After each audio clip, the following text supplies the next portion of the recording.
जय गुरुदेव।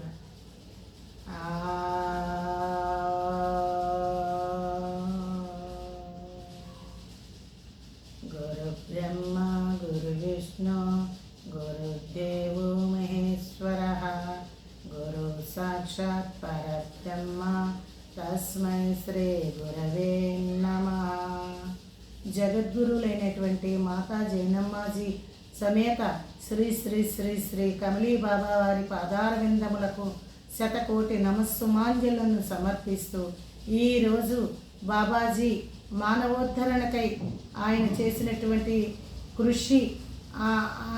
కృషిని తెలియజేసుకుంటూ మలిన మానవుణ్ణి మహామానవుడిగా మార్చాలని ఆయన మనకి అందించినటువంటి షట్ తత్వ సాధన, ఆ 6 షట్ అంటే 6 సాధనల గురించి చిన్నగా విపులీకరణ చేసుకుందాము.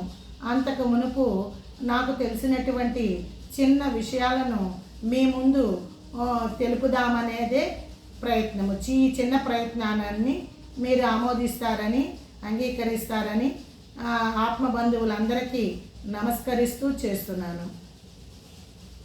యోగా విద్యలో ముద్రలో బాబాజీ ఈ ముద్రని ఈ విధంగా చూపించారు. ఈ ముద్రని ఆది ముద్ర అని కూడా అంటారు. అలాగే ఈ ముద్రని కూడా ఆది ముద్ర అంటారు. బాబాజీ ధ్యానము మనోమస్తిష్కోపాసనలో ఈ ముద్రలో ధ్యానాన్ని చూపించారు. మనోమస్తిష్కోపాసన అనేది ధ్యానమే. దాని వివరణ ముందు మనము తెలుసుకుందాము.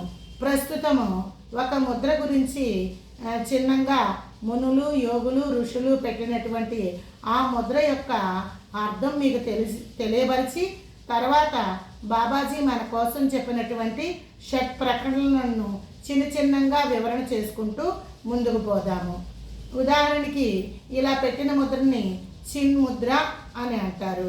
చిన్ ముద్ర యొక్క అర్థము అంతకు పూర్వము ఈ హస్తంలో ఉన్నటువంటి 5 వేళ్లను ఆకాశతత్వంతో ఈ నాడి పనిచేస్తుంది.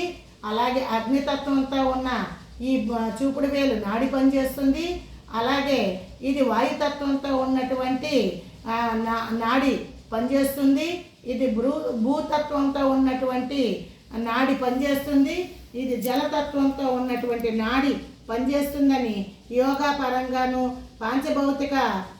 పంచభూతాల యొక్క తత్వాలలో ఈ వేళ్లలో పనిచేసే విధి విధానాన్ని, అలాగే అరిచేతుల్లో సర్వనాడులు ఎండైపోతాయి అని, అరిపాదాల్లో కూడా సర్వనాడులు ఎండింగ్ అయిపోతాయి అని చెప్పుకున్నాం. ఆ నాడుల ద్వారా గ్రాస్పింగ్ దోసిద పట్టినప్పుడు ఆ దైవం నుంచి వచ్చే దివ్యశక్తి, దివ్య తేజోకిరణ శక్తి అనంత కోటి సూర్యప్రభలతో ఉన్న ఆ స్వప్రకాశం యొక్క దివ్య శక్తి ఈ దోసిని బట్టి అడగడం వల్ల ఈ దోసిలో యందు ఉన్నటువంటి ఈ త్వక్కు అంటే చర్మము, ఈ చర్మం గ్రహిస్తుందన్న భావన కూడా మనం తెలుసుకున్నాము. అదేవిధంగా ఇప్పుడు మనం చెప్పుకోబోయేది ఈ ముద్రని చాలా యోగులు, మునులు, ధ్యానం చేసేవాళ్ళు ఎక్కువ ఈ ముద్రలో చూపిస్తారు. మన బాబా గారు ఈ ముద్రలో చూపిస్తారు. ఈ ముద్ర యొక్క అర్థము నాకు తెలిసింది మీకు విశదపరచటమే. ఇందులో తప్పులు ఉంటే నన్ను క్షమించాలి. దీనిని చిన్ ముద్ర అంటారు. ఈ చిన్ ముద్ర అనే ముద్ర యొక్క అర్థము ఈ 3 వేలు అంటే వాయుతత్వము, భూతత్వం, జలతత్వాన్ని అని అక్కడ చెప్తాము. ఇక్కడ 3 గుణాలు సత్వ, తమో, రజో గుణాలు, సత్వ, రజో, తమో గుణాలు ఈ 3టిని వదిలేశామయ్యా పరమాత్మ, ఈ గుణరహితులుగా మేము కావాలయ్యా అని ఇది జీవాత్మగాను ఇది పరమాత్మగాను అనుకొని ఈ జీవాత్మని పరమాత్మ దగ్గరికి యోగం అంటే కూడిక, కలయిక, ఆ యోగంలో కలియాలన్నదే మనం తెలుసుకోవాల్సిన విషయం. జీవాత్మ పరమాత్మతో కలిసినప్పుడు పరిపూర్ణమైన ఏకాత్మ ఇక్కడ సున్నాలాగా ఏర్పడుతుంది. పరిపూర్ణమైన ఏకాత్మ అనే భావన కూడా మనం తీసుకోవచ్చు. 3 గుణాలైనటువంటి సత్వ, రజో, తమో గుణాలను మేము వదిలేస్తున్నామయ్యా, మమ్మల్ని గుణరహితులుగాను నీ యందు మేము కలిసేటట్టుగా మమ్మలను జీవాత్మని పరమాత్మతో కలుపుతున్నాం నాయన అనే భావన తీసుకొని ఇట్లా చేయాలి.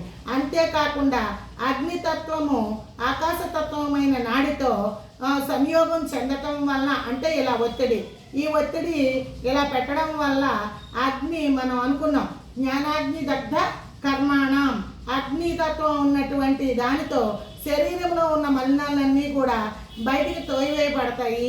అలాగే ఆకాశతత్వము, ఆకాశ సంభూత అని అంటాము. ఆత్మకు ఉన్నటువంటి ఆవరణ దోషాలుగా ఉన్న, భవరోగాలుగా ఉన్నటువంటి ఆరాలు, అంటే కామక్రోధాది గుణములు, మరలా సాధన సంపత్తిని మనం ఎలా సమకూర్చుకోవాలి, వాటన్నిటిని నేర్చుకుంటేనే మనకి ఈ ఆత్మ పరిశుద్ధాత్మగా ఏర్పడుతుందని బాబాజీ సాధన సంపత్తి మిగతావన్నీ కూడా తర్వాత ముందు దయాప్రసాదికలో ఇచ్చియే ఉన్నారు. ఆ సాధన సంపత్తిలో 4 ఇస్తారు. తర్వాత మహావాక్యాల్లో బాబాజీ ఆత్మ యొక్క విశ్లేషణ చెప్తారు మనకి.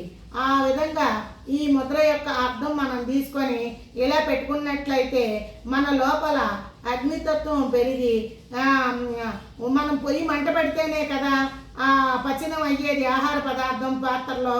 అలాగే ఎప్పుడైతే అగ్నితత్వము ఉత్తేజపడుతుందో, అగ్నితత్వం వల్ల లోపల మలినాలన్నీ కూడా శుద్ధి చేయబడతాయి. ఈ అర్థాన్ని కూడా మనం తీసుకోవచ్చు. ఆ పరమాత్మ మనకి ఇచ్చినటువంటి జ్ఞానంతో ఈ ముద్ర ఉపయోగించినా పర్వాలేదు, ఏ ముద్ర ఉపయోగించినా పర్వాలేదు, మనం చేయవలసింది మనస్సుని ఆలోచన రహిత స్థితికి తీసుకెళ్లడమే. ఆ మనస్సుని ఆలోచన రహిత తీసుకెళ్ళడానికి మన పూర్వీకులు చెప్పినటువంటి మాటలను కూడా మీ ముందు విశదీకరణ చేస్తున్నాను. మనస్సుని కంట్రోల్ చేయటం కోసమే భజన, గురు ఉపదేశం అనే ఒక మంత్రాన్ని ఇచ్చి, ఆ మంత్రాన్ని మీరు ఇన్నిసార్లు చదవాలి, ఇంత జపం చేయాలి అనేది చెప్తా ఉంటారు. మనసు సంకల్ప వికల్పాలతో పాటు అతి వేగ ప్రయాణం చేస్తూ ఉంటుంది. దానిని కట్టివేయటం కోసమే జపతపాదులు. దేనికైనా మనసే కారణం అని మన పూర్వీకులు చెప్తూనే ఉంటారు. అందుకనే బాబాజీ ఎప్పుడు సప్రకాశ నామాన్ని అంత ప్రకటన చేసి సప్రకాశ పాహిమ సప్రకాశ రక్షమం ఆ మంత్రాన్ని ఎప్పుడు పఠనం చేస్తే యముడు పారిపోవునన్నా మన దగ్గర ఎటువంటి కష్టాలు, యముడు అంటే కష్ట నష్టాలు ఏమీ రావు. మన జన్మల నుంచి వచ్చిన కష్టకర్మలను కూడా అతి స్వల్పంగా తప్పింపబడతాయి నామస్మరణతో అనే జ్ఞానాన్ని మనం తెలుసుకోవాలి. ఇవి ఇంతటి రహస్యాలు ముద్రలో కూడా దాగి ఉంటాయి. విశదీకరించుకుంటే, లేదనుకుంటే మామూలుగా ఇలా పెట్టుకొని నిశ్చలంగా కూర్చొని మనసుని ఏకాగ్రత స్థితికి తీసుకెళ్లాలంటే బాహ్యంగా నామాన్ని స్మరణ చేయకుండా ఆంతరంగికంగా లోపల ఏదైనా నామం పఠం చేసుకుంటూ ఉచ్ఛ్వాస నిశ్వాసల యందు సప్రకాశ సర్వ సంపూర్ణం భవతి అనే భావాన్ని మన హృదయం నుంచి ఆ మేధస్థితి ప్రకటన చేసుకుంటూ నిదానంగా శ్వాసలు జరిపినట్టయితే ఏదో ఒక సందర్భంలో ఏడాపిండ్ల సుషుమ్న నాడులు అవి ఒక్కచోట ఆగ్నేయ చక్రమునందు లేదా 2 నొసల మధ్య ఉన్నటువంటి బ్రుకుటి నందు కలుసుకొని మనకి దివ్యానుభూతి సంప్రాప్తం అవుతుంది. ఇది ఒక విషయము. మరలా మీకు మరొక విషయము, మన కమలీ బాబా వారు షట్ ప్రకరణల కింద షట్ తత్వ సాధన ఇచ్చి ఉన్నారు. అందులోది ప్రాణాయామము ఏ విధానంగా చేయాలో గడిచిన క్లాసులో చెప్పుకున్నాము. అనేక రకాల నామాలతో ఉన్న ప్రాణాయామాలు ఉన్నాయి.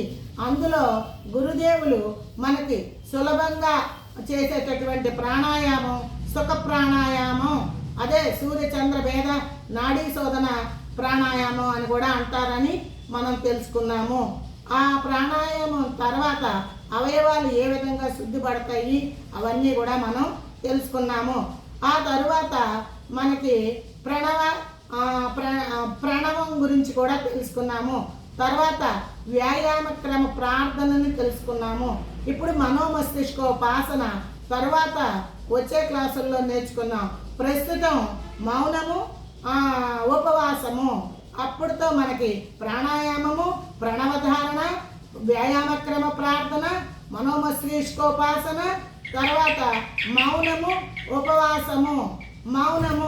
ఈ మౌనం గురించి చర్చించుకునేటప్పుడు మనకి 3 రకాలటువంటి మౌనాలను చెప్పుకోవచ్చు. వాక్ మౌనము, అననెసరీ మాటలు మాట్లాడుకోకుండా ఏదో ఊసిపోని కాలక్షేపాలు చేయకోకుండా ఉండాలి. వాక్ మౌనాన్ని పాటించాలి. వాక్కును చాలా జాగ్రత్తగా స్వల్పంగా మంచిగా మాట్లాడుకోవాలి. అలా కాకుండా రెచ్చిపిచ్చిగా వాక్కులు నోరుంది కదా అని మాట్లాడినట్లయితే దాన్ని వాక్